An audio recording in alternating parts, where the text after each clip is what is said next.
और देखा है कि उसमें एक घर है, बहुत ज़्यादा खूबसूरत सोसाइटी में घर बना हुआ है, और उसमें रोशनियाँ हैं बहुत ज़्यादा, और कैमल कलर का उसमें पेंट हुआ हुआ है, और बहुत खूबसूरत सोसाइटी है। उसमें लाइटिंग इतनी ज़्यादा जगमगा रही है, बहुत रूहानी किस्म का, और मस्जिद के मीनारों की तरह की बिल्डिंग है ऊपर वाले पोर्शन की, और नीचे दुकानें हैं, और इस घर का रिश्ता मेरे लिए आया है, हाँ मुकम्मल हुआ। आप कहाँ रहते हो? हम लाहौर में रहते हैं, और लाहौर में कहाँ रहते हो? जौहर में रहते हैं। ओके। क्या नाम है आपका? सलूजा।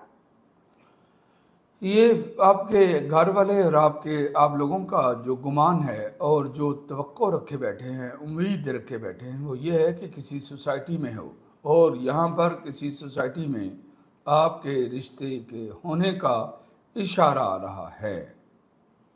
मेरी बात समझ गई हो? और उसमें आपके लिए खुशियाँ और खुशहालियाँ होंगी इंशाल्लाह।